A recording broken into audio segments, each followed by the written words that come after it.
My name's Kim Sherwood, I'm a novelist, and today I'm going to be talking about creating characters.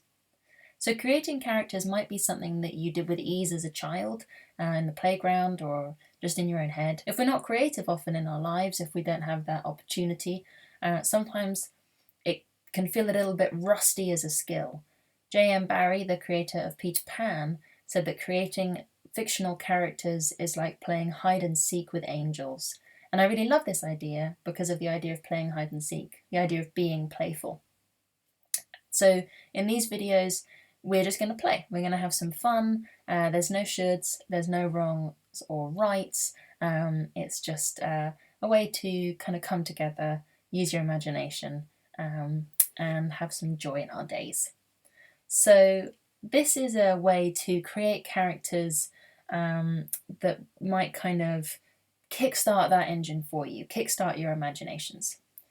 So to start off with, I'm going to shrink myself using the marvels of technology. Now I am tiny. So you should see on the left-hand side of the screen, it will be the National Portrait Gallery. Not literally, obviously, because we can't go there right now. As you can see, the gallery is temporarily closed until further notice. But luckily for us, the website is still there. So first step is to find a face that interests you. And you can do this in lots of ways. If you scroll down on the home page, you'll see here there are a few different options under our collection. You can try lots of different methods to find a face. You could look at people and portraits. You could look at exploring the collection and then pick a time period. Or you could just search by keyword for something you're interested in. Crucially, try and ignore the contextual information for the portrait. So try and ignore any information that you might see about who this person was in real life and just find a face that interests you. You can spend as long as you like doing that. It's lockdown. So have a ball. Find a face that you like. You might want to pause me and then come back, but do press play again or I'll be stuck here all day. That's a bad joke. So once you have found your face, I want you to get it up on your screen. This is who I chose. So this portrait is called Reading by a Paper Bell Shade, Unknown Woman. As Virginia Woolf said, for most of history, Anonymous was a woman. So I really like this portrait. And I'm going to use this portrait to create a character. So the second step is to get a sheet of paper. It can be scrap or it can be in a beautiful notebook. Anything is fine. And in the middle of that piece of paper, as you can see down here, write my character and circle it. Once you've done that, I want you to take a look at this face and spend just 3 minutes or so writing down things that occur to you about this person. So whatever you decide about this person. So I wrote down about mine, for example, I think she is secretive. I think she's overworked but doesn't show it. I think she's sly. I think she has a good sense of humour. I think she reads at night. I think she writes long letters. I think she fights private battles. And she didn't marry her first love. And these are all things that just came to me, so I wrote them down. There's no wrong or right answers. So again, you might like to pause me and just spend 3 minutes or so writing down the first things that you decide about this person, and then come back. Okay, once you've done that, you're going to interrogate why those ideas occurred to you.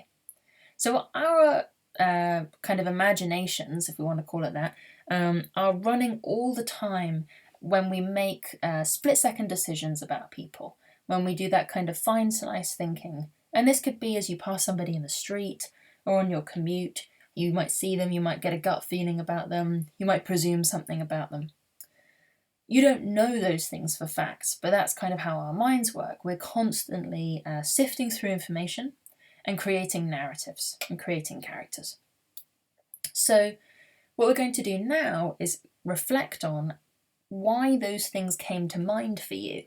Because of course what came to mind for you will be particular to who you are and how your imagination works. So for me, I then went over my ideas and kind of annotated them.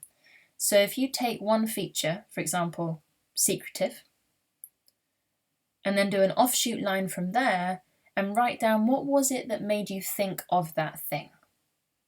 So here you're kind of bringing your perhaps unconscious thinking into the front of your mind, into your self-awareness. So for me, I decided that she was secretive because of her small smile. And I'll give you a few other examples. I thought she was overworked but doesn't show it because of the bags under her eyes. I think she reads at night because she's reading by a lamp. I think she writes long letters because she has what look to me like very writerly fingers. I think she fights private battles because she seems cold, but she could be wearing more layers than she is. And that could simply be because I'm cold most of the time. I think she didn't marry her first love. I thought that because of the earring. At the time, I wasn't sure why I thought it. But then reflecting, I decided that it was because her earring was a gift from her first love. She's not wearing any other jewellery, but she's wearing the earring.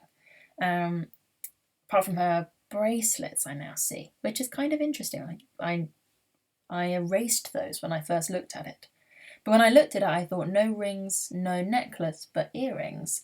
So I thought she's not married, but maybe she had this first love who gave her these earrings that she still wears. So those were my ideas. Again, nothing wrong or right. And I just annotated them down there.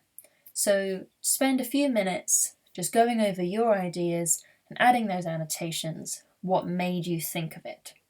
And again, you might like to pause me and then come back. Once you've got those, you've got the beginnings of character and the beginnings of story. Character drives story. It's the engine for plot. So once you begin to get a character together, you begin to get the material for a story. So at the bottom of your piece of paper, again down here, you'll see I've written, who is she? And I've begun to add up my thoughts about this character. So I think she's funny and smart. I think she looks after children who aren't her own. I think that's why she seems so overworked. I'm not sure who they are. You'll see here I've put her brothers, ? Or her step-siblings, ? That's fine. Your ideas are kind of popping at the moment. I think she's writing long letters to the woman that she has loved since her teenage years. Now, I'm not sure where that was. You'll see again, I've put some ideas for myself down here. Maybe she was studying in Paris for a year. Maybe she stayed with family at the coast and met someone there. I'm not really sure. But the woman that she loved, the woman that she's loved for years, is now married to a man. So you'll see there I've got the beginnings of conflict. And conflict is kind of our story engine. We're working out, what does the character want? What do they care about? What do they not have? What's thwarting them? And that conflict will drive the story. And there you have it. You have created a fresh, new character. So once you've done that, you might like to, just for curiosity's sake, see who this person really was. So my context tells me that the portrait was by Philip Dorr, inspired by Henry Robert Morland, and 1768. And then we've got some useful context for the time. So with that knowledge, I might begin to add in some of the context from the time to her life, or I might not. It depends whether that kind of fits what I was imagining. And the same for you. This might be kind of useful material, or you might decide, I like my other ideas and this kind of contradicts this. One thing you might like to do next as a kind of add-on is do the same again for 2 other people. So you have 3 characters. So if I were to keep going with this, I would find another portrait for the woman who my character has loved since her teenage years. And then I would find a portrait for that woman's husband. And I would come up with those characters to kind of round out that conflict and begin to piece together a story.